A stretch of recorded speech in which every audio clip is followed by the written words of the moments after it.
Good afternoon, ma'am. Ma'am, Commodore Toriela last week said na sa tingin nila act of treason yung tila pagdedepensa ng ilang mambabatas sa China regarding the territorial dispute, and one of them is Senator Marcoleta who said isuko na lang ang Kalayaan Island Group.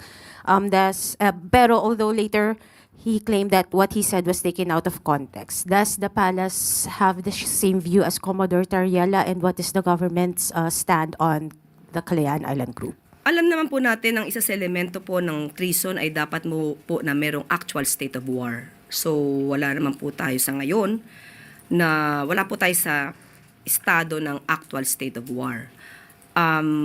Una-una kung ano man po na pagdidibatihan sa Senado, ginagampanan lang nila ang kanilang tungkulin at meron po tayo sinasabi na freedom of expression. Pero ang nais din po ng Pangulo, maipahatid ninuman ng bawat Pilipino kung ano ba ang ating karapatan sa ating teritoryo, kung ano ba ang interest natin sa West Philippine Sea. Ganun pa rin po ang posisyon ng Pangulo. Wala pong anumang bahagi ng teritoryo natin o anumang interest ang iso-surrender sa anumang foreign power. Pero dapat din po tayo maging tugma sa ating ipinapahayag. May kasabihan nga tayo, ang magtanim ng hangin, bagyo ang aanihin.